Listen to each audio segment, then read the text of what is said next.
नमस्कार। आज हम कक्षा 10 विषय हिंदी का पाठ 2 बूढ़ी काकी को पढ़ने वाले हैं। बूढ़ी काकी एक कहानी है। इस कहानी के लेखक हैं प्रेमचंद। प्रेमचंद जो कि उपन्यास सम्राट भी कहे जाते हैं। इनका जन्म सन 1880 में हुआ था। हिंदी के उपन्यास सम्राट कहे जाने वाले प्रेमचंद का जन्म उत्तर प्रदेश के वाराणसी के निकट लमही नामक गांव में हुआ था। उनका वैसे मूल नाम धनपत राय था।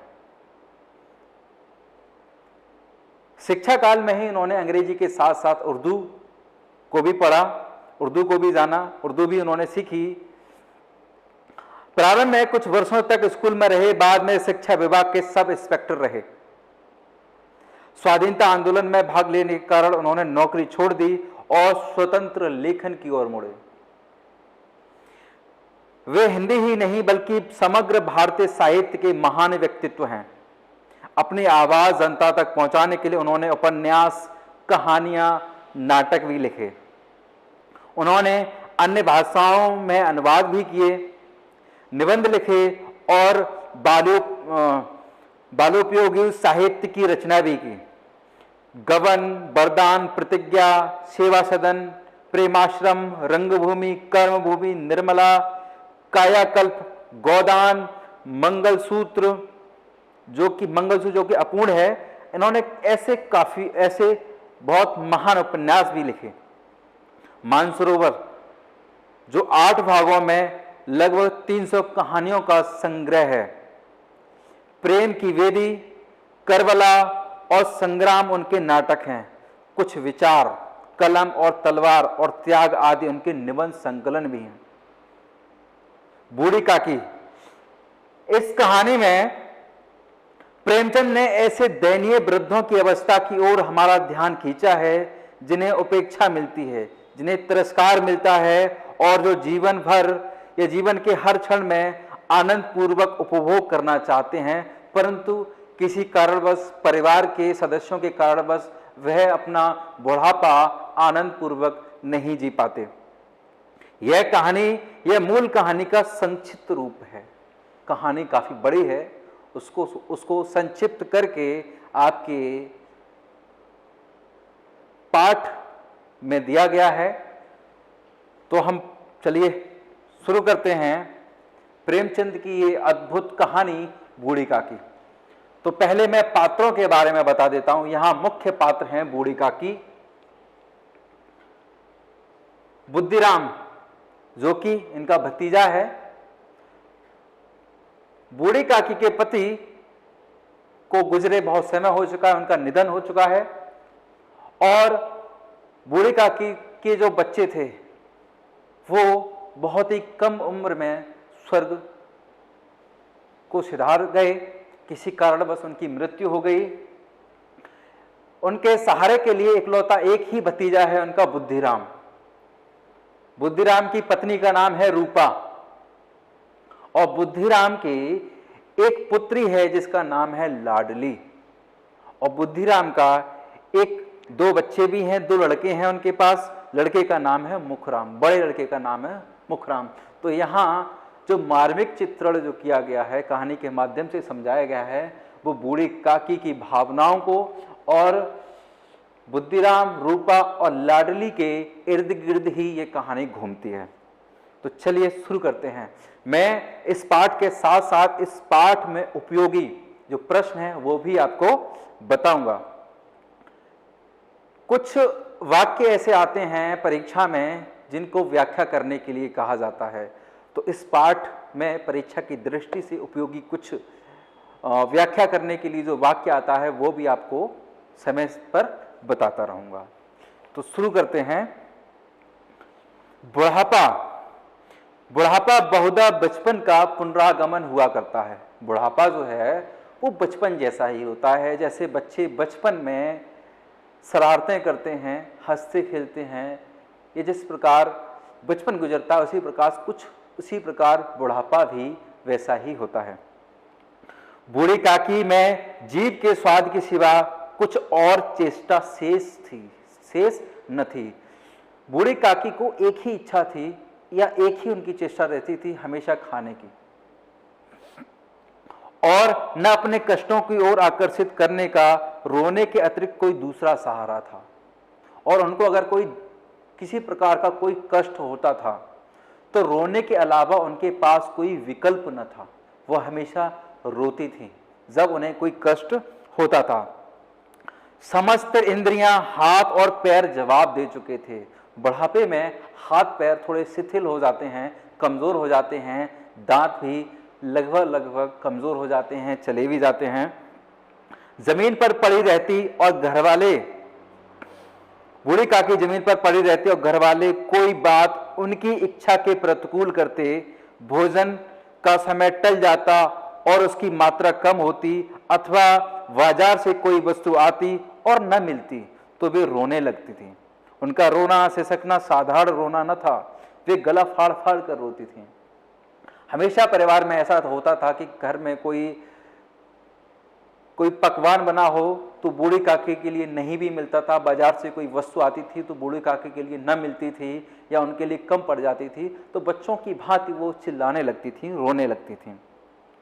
उनके पति को स्वर्ग सिधारे बहुत वक्त हो चुका था। बेटे तरुण होकर चल बसे से, यहाँ तरुण का तात्पर्य है नवयुवक या नौजवान, मतलब तकरीबन मान लीजिए 18 से लेके 25 तक की उम्र या 30-25 तक की उम्र जो होती है, तो यहां तक आते आते उनके बच्चे क्या है, वो चल बसे थे।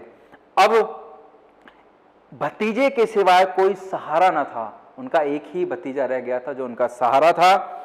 उसी भतीजे के नाम पर उन्होंने सारी संपत्ति लिख दी थी। बुद्धिराम ने सारी संपत्ति लिखवाते समय खूब लंबे चौड़े वादे किए, किंतु वे सब वादे केवल कुली डिपो के दलालों के दिखाए हुए सब्जबाग थे। सब्जबाग का तात्पर्य है झूठे वादे, झूठे सपने दिखाना। तो बुद्धिराम ने बूढ़ी काकी से जमीन जायदाद लिखवाते समय बहुत बड़े बड़े सपने दिखाए थे कि बूढ़ी काकी को कोई भी कष्ट न होने देंगे, हमेशा उनकी इच्छा की पूर्ति करेंगे, वगैरह वगैरह बहुत सारे सपने दिखाए, लेकिन वो सिर्फ एक सपने थे, हकीकत कुछ और ही थी। यद्यपि उसकी संपत्ति की वार्षिक आय कम न थी, जो संपत्ति उन्होंने दान की थी, जो संपत्ति उन्होंने बुद्धिराम को सौंपी थी, उनसे होने वाली आय कम न थी। तथापि बूढ़ी काकी को भरपेट भोजन भी कठिनाई से मिलता था। इसके कारण आय ज्यादा होने के कारण भी बूढ़ी काकी को भोजन समय पर न मिलता था, न ही पर्याप्त भोजन मिल पाता था। एक जो शुरुआत में मैंने एक वाक्य बताया था आपको, बुढ़ापा बहुधा बचपन का पुनरागमन हुआ करता है। एक परीक्षा की दृष्टि से यह वाक्य काफी महत्वपूर्ण है। दूसरा है, आगे देखते हैं, लड़कों का बूढ़ों से स्वाभाविक विद्वेष होता है। यह भी परीक्षा में की दृष्टि से काफी महत्वपूर्ण है। तो लड़कों का बूढ़ों से स्वाभाविक विद्वेष होता ही है, और फिर जब माता पिता का यह रंग देखते हुए वे बूढ़ी काकी को और सताया करते थे। तो बुद्धिराम के जो पुत्र थे, 2 पुत्र, वो काफी शरारती थे, और उन्होंने अपने पिता बुद्धिराम और अपनी माता रूपा का व्यवहार बूढ़ी काकी के प्रति देखा था, तो उन्हें बूढ़ी काकी को सताने में कोई डर न लगता था। वो और ज्यादा बूढ़ी काकी को सताने लगे। कोई चुटकी काटकर भागता था, कोई उन पर पानी की कुल्ली कर देता था। काकी चीख मारकर रोती, परंतु यह बात प्रसिद्ध थी कि वे केवल खाने के लिए ही रोती थीं। उन्हें किसी बच्चों के से कोई किसी प्रकार का कोई कष्ट होता था तो रोती न थी, वो चिल्ला देती थी, लेकिन वो सिर्फ रोती थी तब जब उन्हें भोजन न मिलता था। अतएव उनके संताप और आर्तनाद का कोई ध्यान नहीं देता था। संताप का तात्पर्य होता है दुख, आर्तनाद का मतलब होता है दर्द भरी चीत्कार। तो इस पर बूढ़ी काकी के इस आर्तनाद और दुख पर कोई भी ध्यान नहीं देता था। संपूर्ण परिवार में यदि काकी से किसी का अनुराग था तो वह बुद्धिराम की छोटी लड़की लाडली थी। जैसा कि मैंने पात्र को परिचय कराते हुए बताया था, बुद्धिराम की एक इकलौती पुत्री है, इकलौती नहीं, बुद्धिराम की एक पुत्री है जिसका नाम लाडली है। इसका अनुराग मतलब प्रेम बूढ़ी काकी से उसका लगाव अधिक है। तो वह बुद्धिराम की छोटी लड़की लाडली थी। लाडली अपने दोनों भाइयों के डर से अपने हिस्से की मिठाई या चबेना मतलब चना बूढ़ी काकी के पास बैठकर खाती थी। लाडली को उसके दोनों भाई बहुत परेशान करते थे, उससे चीजें छीनकर खा भी लेते थे। तो इसके डर से वह बूढ़ी काकी के पास जाकर अपने जो मिला हुआ सामान वो खाती थी, या चबेना हो गया तो वो अपनी बूढ़ी काकी के पास जाकर ही खाती थी। यही उसका रक्षागार था। रक्षागार मतलब एक ऐसे स्थान जहां उसकी रक्षा हो सके। उसके भाइयों से उसकी रक्षा करने के लिए सबसे उचित स्थान था बूढ़ी काकी। यद्यपि काकी की शरण उसकी लोलुपता के कारण महंगी पड़ती थी। काकी की शरण उसके लिए महंगी पड़ती थी। क्यों? क्योंकि काकी भी उसके साथ खाती थी। यद्यपि तथापि भाइयों के अन्याय की तुलना में कहीं सुलभ थी, और थोड़ा बहुत काकी का खा लेना उसे सहज लगता था, उसे सरल लगता था। किसकी अपेक्षा? उसके भाइयों के मारने, चिल्लाने, डांटने की अपेक्षा। इस स्वार्थानुकूलता ने उन दोनों में सहानुभूति का आरोपण कर दिया, और इसी स्वार्थ के चलते दोनों में सहानुभूति हो गई। बूढ़ी काकी के दुख को लाडली ने देखा, और लाडली के दुख को बूढ़ी काकी ने देखा। तो दोनों में एक दूसरे के प्रति सहानुभूति जागृत हुई। रात का समय था। बुद्धिराम के द्वार पर शहनाई बज रही थी, और गांव के बच्चों का झुंड विस्मयपूर्ण नेत्रों से गाने का रसास्वाद कर रहा था। एक अवसर ऐसा आया बुद्धिराम के बेटे, जैसा कि मैंने बताया था, बुद्धिराम का बड़ा बेटा है मुखराम, उसकी शहनाई का प्रोग्राम था। गांव के बच्चे विस्मयपूर्ण नेत्रों से वहां बज रही शहनाई या गाने का आनंद ले रहे थे।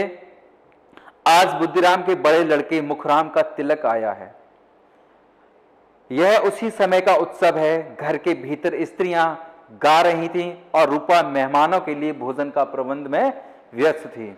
भट्टियां पर कढ़ा चढ़े हुए थे, मतलब भट्टियों पर कढ़ाई चढ़ी हुई थी, जिन कढ़ाइयों में पूड़ियां भी बनने वाली थीं, कचौड़ियां बनने वाली थीं। एक में पूड़ियां और कचौड़ियां निकल रही थीं। एक बड़े पतीले में मसालेदार सब्जी पक रही थी। घी और मसालों की सुगंध चारों ओर फैली हुई थी। बूढ़ी काकी अपनी कोठरी में बैठी हुई थी। यह सुगंध उन्हें बेचैन कर रही थी। बूढ़ी काकी को एक कोठरी दे दी गई थी जहां वो हमेशा बैठी रहती थी। तो वहां बैठे बैठे वो मसालों की खुशबू, पूड़ियों से आने वाली सुगंध को महसूस कर रही थी, और उन्हें वह सुगंध बहुत बेचैन कर रही थी। वे मन ही मन सोच रही थीं, इतनी देर हो गई, कोई भोजन लेकर नहीं आया। मालूम होता है सब लोग भोजन कर चुके हैं। यह सोचकर उन्हें रोना आया, परंतु अपशगुन के डर से वे रो न सकी। अपशगुन कैसा? अपशगुन इस बात का था, अगर वो बूढ़ी काकी अगर बीच में ही खाना खाने के लिए चली जाती हैं तो कोई अपशगुन ना हो जाए, किसी को बुरा ना लगे, तो इस डर से वे बाहर पूड़ियां खाने न जा सकी। बूढ़ी काकी की कल्पना में पूड़ियों की तस्वीर नाचने लगी। ये वाक्य बहुत अच्छा है, ये भी परीक्षा की दृष्टि से महत्वपूर्ण है।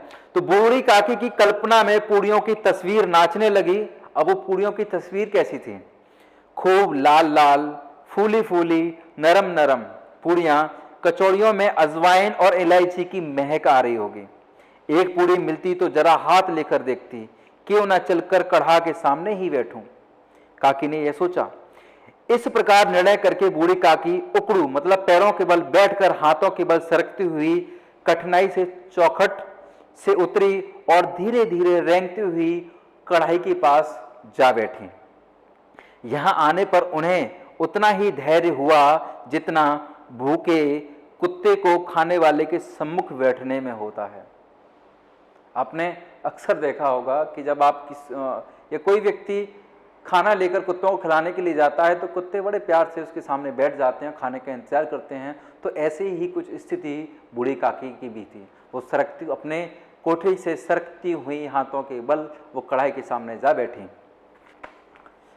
बुद्धिराम की पत्नी रूपा उस समय कार्यभार से परेशान हो रही थी। घर में शहनाई का प्रोग्राम था, काम काफी होता है, तो इधर से एक कमरे से दूसरे कमरे में मैं भागदौड़ करना, सारे मेहमानों को देखना, खाने पीने का पूछना, काफी कार्य में व्यस्त होने से वह बहुत ज्यादा परेशान हो रही थी। कभी इस कमरे में जाती, कभी उस कमरे में, कभी कढ़ाई के पास आती, कभी भंडार में जाती। बेचारी अकेली दौड़ते दौड़ते व्याकुल परेशान हो चुकी थी, झुंझलाती थी, कुड़ती थी, परंतु क्रोध प्रकट करने का अवसर न पाती थी। ऐसा कोई अवसर ही न था जहां वो अपने मन का क्रोध बाहर निकाल सके। फिर आगे उसको मौका मिल जाता है बेचारी, परंतु उसको क्रोध प्रकट करने का कोई अवसर न पाती थी। इस अवस्था में उसने बूढ़ी काकी को कढ़ाई के पास बैठे देखा तो वह जल उठी। उसका क्रोध सम्मुख आ गया, उसका क्रोध बाहर आ गया। वह क्रोध न रोक पाई। जिस प्रकार मेढक केंचुए पर झपटता है, जिस प्रकार एक मेढक केंचुओं को खाने के लिए झपटता है, उसी प्रकार वह बूढ़ी काकी पर झपटी और उन्हें दोनों हाथों से झटक कर बोली, ऐसे पेट में आग लगे, पेट है या भाड़। उसने ये शब्द अपनी बूढ़ी काकी के लिए बोले। कोठरी में फिर कहती है कि कोठरी में बैठते हुए क्या दम घुटता था, अभी मेहमानों ने नहीं खाया, भगवान को भोग नहीं लगा, तब तक धैर्य न हो सका। बूढ़ी काकी ने सिर उठाया, न रोई न बोली, चुपचाप रेंगती हुई अपनी कोठरी में चली गई। भोजन तैयार हो गया, आंगन में पत्तलें पड़ गईं, मेहमान खाना खाने लगे। बूढ़ी काकी अपनी कोठरी में जाकर पश्चाताप कर रही थी, मतलब पछतावा कर रही थी कि वे वहां वह कढ़ाई के पास क्यों चली गईं, जिससे रूपा को क्रोध आया। उन्हें रूपा पर क्रोध नहीं था, रूपा ने जो उसको चिल्लाया था उस पर क्रोध नहीं था, उन्हें खुद पर पश्चाताप ज्यादा था कि वे आखिर कढ़ाई तक क्यों चली गईं। उन्हें अपनी जल्दबाजी का दुख था। सच ही तो है, जब तक मेहमान भोजन न कर लेंगे घर वाले कैसे खाएंगे। मुझे इतनी देर भी न रहा गया, अब जब तक कोई बुलाने न आएगा अब मैं कोठरी से बाहर नहीं जाऊंगी।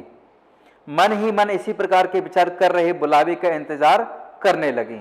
वह मन को बहलाने के लिए लेट गईं। धीरे धीरे एक गीत गुनगुनाने लगी।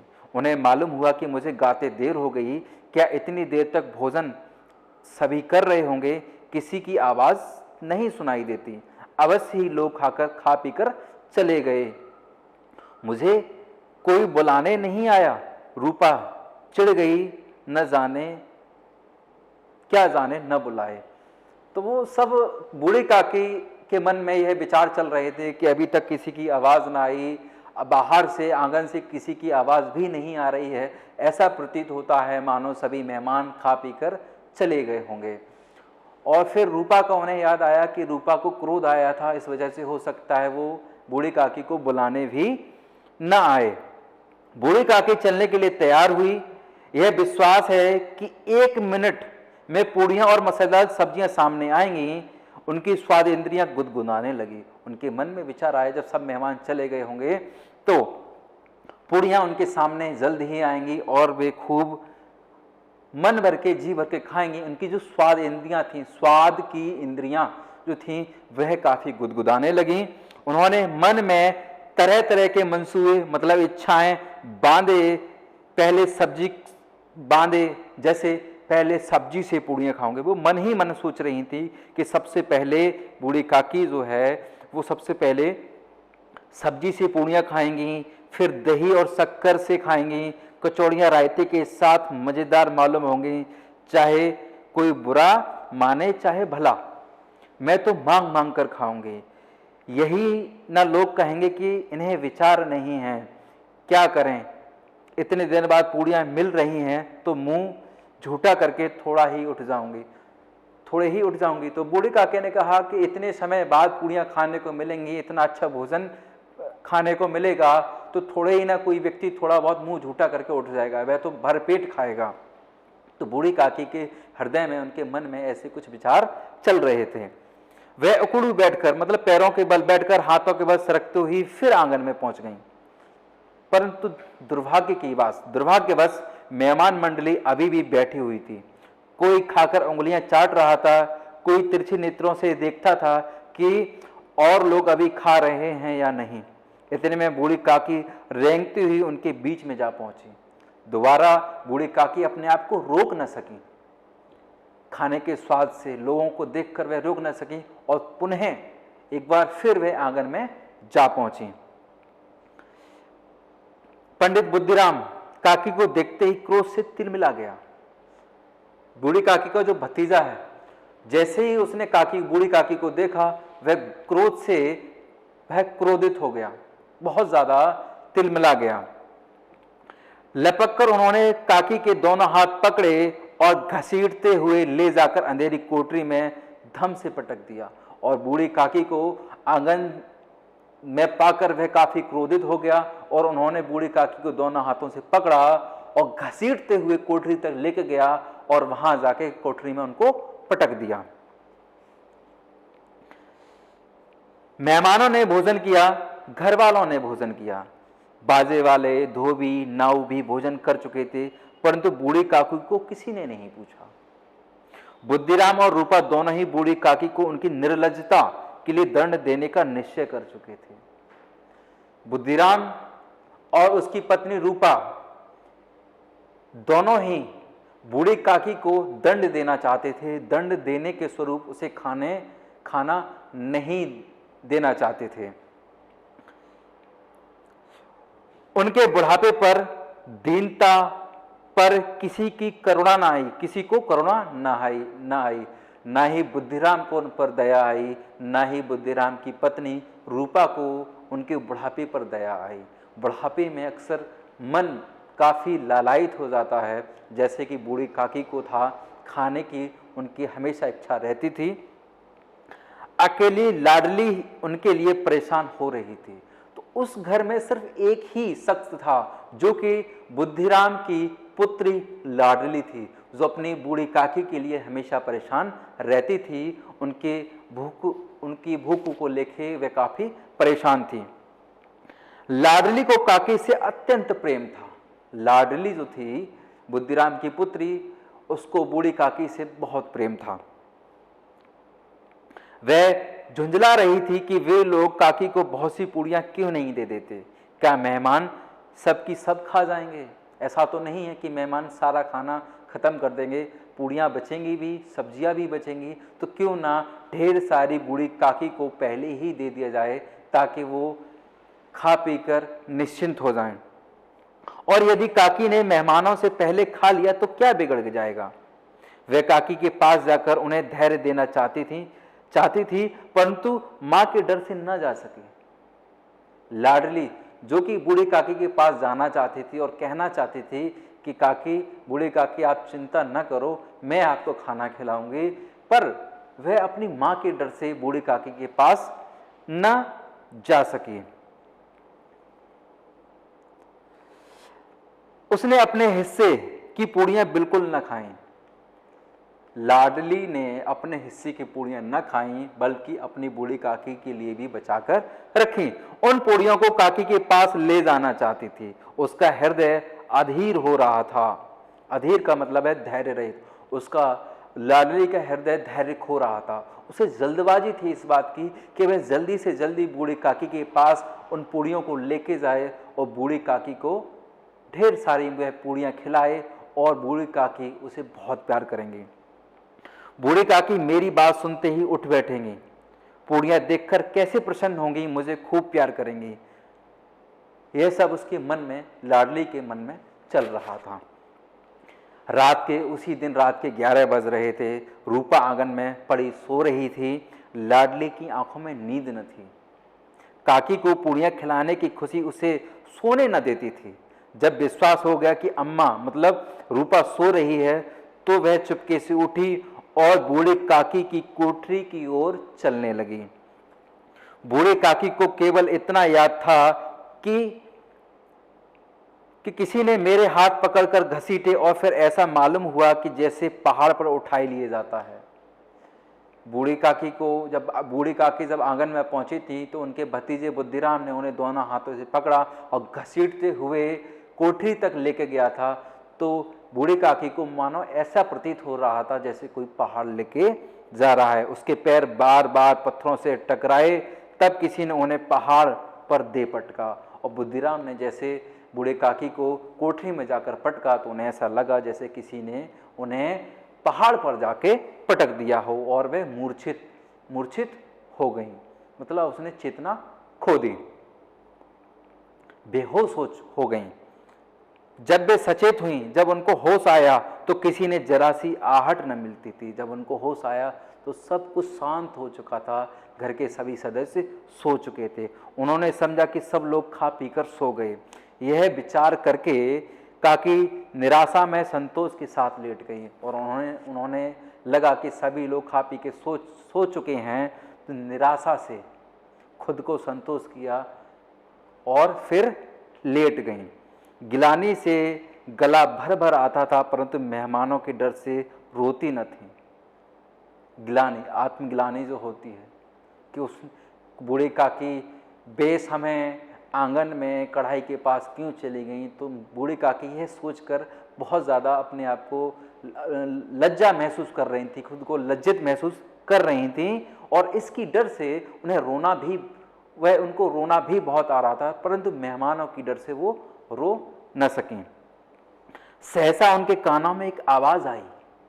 सहसा बूढ़ी काकी के कानों में एक आवाज आई, काकी उठो, मैं पूड़ियां लाई हूं। काकी ने लाडली की बोली पहचानी, चटपट उठ गई थी, दोनों हाथों में लाडली को टटोला और उसे गोद में बिठा लिया। जैसे ही बूढ़ी काकी ने सुना कि लाडली आई है और वह पूड़ियां लेकर आई है, तो बूढ़ी काकी ने लाडली के दोनों हाथों को टटोला और उसे अपनी गोद में बिठा लिया। लाडली ने पूड़ियां निकाल कर दी। फिर लाडली ने खाने के लिए वो पूड़ियां निकाल कर दी। काकी ने पूछा, क्या तुम्हारी अम्मा ने दी हैं?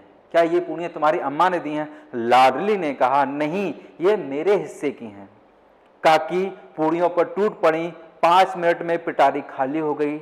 लाडली ने पूछा, काकी क्या आपका पेट भर गया?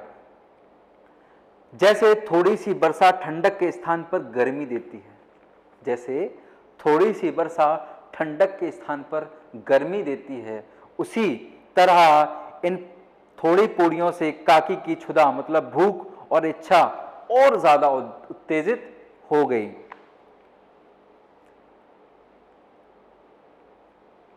और बोली, बूढ़ी काकी ने फिर प्रत्युत्तर में जवाब दिया, नहीं बेटी, जाकर अम्मा से और मांग लाओ। पूड़ियां कम पड़ गई थी, बूढ़ी काकी को अभी और ज्यादा भूख थी। लाडली ने फिर कहा, अम्मा सो गई है, जाऊंगी तो वह मारेगी। काकी ने पिटारी को फिर टटोला, उसमें कुछ खुरचन गिरे हुए थे, उन्हें निकाल कर वे खा गईं। बार बार ओठ चाटती थीं, चटकारे भरती थीं। हृदय ममोस रहा था कि पूड़ियां कैसे पाऊं। हृदय में मन ही मन में बूढ़ी काकी कुड़ रही थी कि अभी मुझे और पूड़ियां कैसे मिलें। वह और ज्यादा पूड़ियां खाना चाहती थी, उनका अभी मन तृप्त नहीं हुआ था। काकी का अधीर मन इच्छा के प्रबल प्रवाह में बह गया। काकी का अधीर मन, बिना धैर्य के, धैर्य रहित जो मन है काकी का, वह प्रवाह में बह गया और उचित और अनुचित का विचार जाता रहा और वह भूल गई कि क्या उचित है क्या अनुचित है। वे कुछ देर तक उस इच्छा को रोकती रहीं, पर वे अपनी इच्छा को न रोक सकीं और सहसा लाडली से बोली, मेरा हाथ पकड़कर वहां ले चलो जहां मेहमानों ने बैठकर खाना खाया था। लाडली उन्हें वहां लेके जाती है। वे अनजान थी कि काकी क्या करना चाहती हैं, पर काकी ने कहा था वे उस स्थान पर ले चले जहां मेहमानों ने बैठकर खाना खाया। लाडली वहां उनको लेके जाती है। उसने काकी का हाथ पकड़ा और ले जाकर झूठे पत्तलों के पास बिठा दिया। काकी पत्तलों से पूड़ियां के टुकड़े चुन चुन कर खाने लगी और कहती, ओह दही कितना स्वादिष्ट था, कचौड़ियाँ कितनी सलोनी, खस्ता और कितना सुकोमल। काकी बुद्धिहीन होते हुए भी इतना जानती थी कि मैं वह काम कर रही हूं जो मुझे कदापि न करना चाहिए था। काकी जो है, बूढ़ी काकी, वो बुद्धिहीन हो चुकी थी। उनकी प्रबल इच्छा, उनके खाने की प्रबल इच्छा जो थी, उसके कारण वह बुद्धिहीन हो चुकी थी। परंतु उन्हें इतना ज्ञान था कि बूढ़ी काकी, मतलब जो वो खुद कर रही हैं, वे गलत है।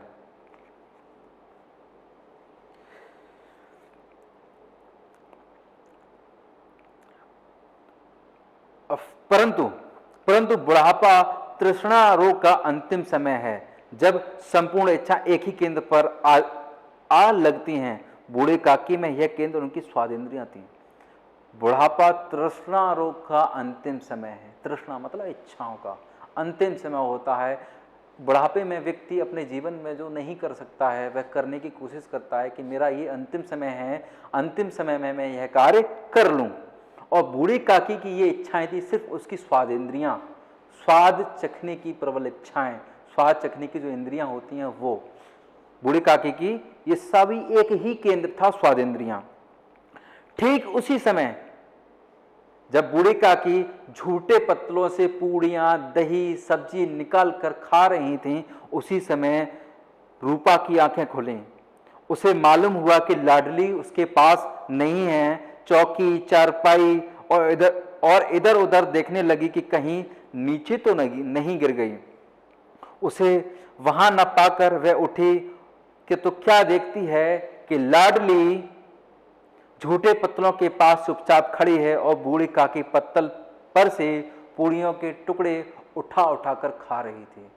जब रूपा ने की आंख खुली और उसने अपनी पुत्री को, लाडली को अपने पास ना पाया, तो इधर उधर देखा, तो अंत में वह देखती है कि वह लाडली भूखे पत्तलों के पास, झूठे पत्तलों के पास खड़ी है और उन पत्तलों में से बूढ़ी काकी पूड़ियों के टुकड़े चुन चुनकर खा रही थी। रूपा का हृदय सन्न हो गया। रूपा ने जब यह दृश्य देखा तो उसका हृदय सन्न हो गया। वह आश्चर्यचकित रह गई, उसे बहुत दुख भी हुआ। यह वह दृश्य था जिसे देखकर देखने वाले का हृदय कांप उठते हैं। ऐसा प्रतीत होता है मानो जमीन रुक गई हो, आसमान चक्कर खा रहा है, संसार पर कोई विपत्ति आने वाली है। रूपा को क्रोध न आया, शोक के सम्मुख क्रोध कहां। और काकी की इस हरकत से रूपा को क्रोध नहीं आया, परंतु उसे काफी दुख हुआ। अपने किए पर उसे बहुत पछतावा हुआ। उसने किया क्या था, उसने बूढ़ी काकी को भोजन के लिए नहीं पूछा था, बूढ़ी काकी को उसने डांटा भी था। करुणा और भय से उसकी आंखें भर आईं। उससे रूपा को काफी दुख भी हुआ और दया भी आई, जिसकी वजह से उसकी आंखों में पानी आ गए। इस अधर्म के पाप का भागी कौन है। और मन ही मन सोचने लगी कि यह जो अधर्म हो रहा है, बूढ़ी काकी झूठे पत्तलों में से खाना निकाल के खा रही हैं, इसका भागीदार कौन है, यह किसके कारण हुआ है। रूपा अपने आप को दोषी मानने लगी, क्योंकि उसने बूढ़ी काकी का ख्याल या ध्यान नहीं रखा था। उसके सच्चे हृदय से गगन मंडल की ओर हाथ उठाकर बोला, और यह सब सोचती हुई उसने ऊपर आसमान की तरफ हाथ जोड़े और परमात्मा से एक विनम्र निवेदन किया, परमात्मा मेरे बच्चों पर दया करो। और परमात्मा से दुआ करने लगी कि हे ईश्वर, मेरे बच्चों पर दया करो, इस अधर्म का दंड मुझे मत दो, न तो मेरा सत्यानाश हो जाएगा।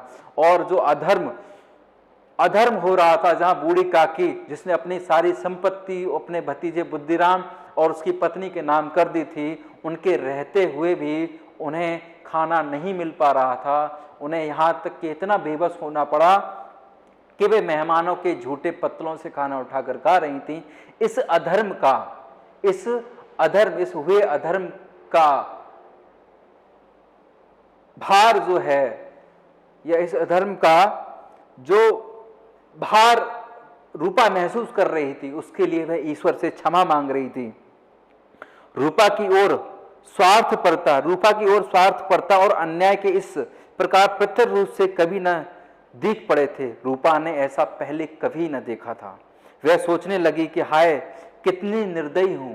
वह अपने आप को बहुत ज्यादा निर्दयी महसूस कर रही थी। जिसकी संपत्ति से मुझे 200 रुपए वार्षिक आय हो रही थी, उसकी यह दुर्गति उसकी नहीं होनी चाहिए थी, जिसकी वजह से आज जिन बूढ़ी काकी की वजह से, उनकी संपत्ति की वजह से आज बुद्धिराम, उसकी पत्नी रूपा, उसके 2 बच्चे और एक बेटी, सब परिवार अच्छे से भरण पोषण हो रहा था। ऐसी बूढ़ी काकी की ये दुर्दशा नहीं होनी चाहिए थी। और वह कहती हैं कि यह सब मेरे कारण है, हे दयामय भगवान। और भगवान से कहती हैं, हे दयामय भगवान, मुझे बहुत भारी गलती हो गई, मुझे इसके लिए क्षमा कर दो। रूपा की आंखों में आंसू छलक आए और ईश्वर से इस बात के लिए क्षमा मांगने लगी कि बूढ़ी काकी की यह दुर्दशा उसके कारण हुई है। फिर रूपा ने दिया जलाया, अपने भंडार का द्वार खोला और थाली में सारा भोजन सजाकर बूढ़ी काकी की ओर चल पड़ी। उसने कंठावरुद्ध स्वर से, उसने करुण स्वर से बूढ़ी काकी से कहा, काकी उठो, भोजन कर लो, मुझे आज बहुत बड़ी भूल हो गई, उसका बुरा मत मानना। बूढ़ी काकी से कहा कि आज मुझसे जो भूल हुई है उसका आप बुरा मत मानना, आप खाना स्वीकार करो, आप खाना ग्रहण करो। परमात्मा से इतनी प्रार्थना कर दो कि मेरा यह अपराध क्षमा कर दें। कहा जाता है कि अगर आप किसी के प्रति कोई अपराध करते हैं या किसी के साथ आप गलत व्यवहार करते हैं, तो परमात्मा से क्षमा मांगने के बजाय आप उस व्यक्ति से क्षमा मांगिए जिसके साथ आपने अन्याय किया है। अगर वो आपको माफ कर देता है तो खुदा, भगवान, ईश्वर भी आपको माफ कर देगा। तो उसी के चलते ऐसे ही तो रूपा ने बूढ़ी काकी से कहा कि काकी, परमात्मा से कह देना कि मुझे मेरी इस गलती के लिए क्षमा कर दो। भोले वाले बच्चों की भांति, अब बूढ़ी काकी जैसे कि कहा था, बच्चों जैसा बाल मन हो जाता है। बूढ़ी काकियों को वह पूड़ियों से, सब्जी से और कचौड़ी से भरी हुई थाली जब मिली और जब उसको खाया तो बूढ़ी काकी सब कुछ भूल गई। तो भोले वाले बच्चों की भांति जब मिठाइयां पाकर मार और तिरस्कार सब भूल गई। बूढ़ी काकी जो उन्हें डांटा था, उठा के कोठरी में पटक दिया था, उनका तिरस्कार किया था, बूढ़ी काकी मिठाइयां खाकर वह सब भूल गईं। बूढ़ी काकी सब भुलाकर बैठी हुई खाना खा रही थीं। उनके एक एक रोए से सच्ची सदिच्छाएं, मतलब शुभकामनाएं, एक एक रोए से शुभकामनाएं निकल रही थीं और रूपा बैठी इस स्वर्गीय दृश्य का आनंद लेने में निमग्न थी। और यह दृश्य स्वर्ग जैसा महसूस होता है जहां आपकी बुजुर्ग, जहां रूपा की बूढ़ी काकी बहुत मन से खाना खा रही थीं और उनकी मन से इच्छाएं और शुभकामनाएं निकल रही थीं, खूब फलो फूलो। ऐसी शुभकामनाएं जो कि बूढ़ी काकी रूपा के लिए दे रही थी खाना खाते वक्त, बूढ़ी काकी बाकी की तिरस्कार सब भूल चुकी थीं। तो ऐसे दृश्य को रूपा बहुत आनंद महसूस कर रही थी और ऐसा महसूस कर रही थी जैसा कि वह स्वर्ग में हो। तो आपने ये देखा कि इस कहानी के माध्यम से आपने देखा कि आज प्रेमचंद ने इस कहानी के माध्यम से क्या बताया। प्रेमचंद ने इस कहानी के माध्यम से बताया है कि भारतवर्ष में, परिवार में ऐसा समय या ऐसा तिरस्कार बुजुर्गों के साथ किया जाता है। इस मार्मिक चित्रण से, इस मार्मिक कहानी इसके माध्यम से कवि या लेखक प्रेमचंद जी ने इस समाज का एक चित्रण आपके सामने प्रस्तुत किया है। तो जैसा कि मैंने बताया था आपको, मैंने कुछ वाक्य बताए थे जो कि परीक्षा की दृष्टि से काफी महत्वपूर्ण थे, उनका आपको अच्छे से कर लेना है। यहाँ आपका पाठ समाप्त होता है। धन्यवाद। देखना सर।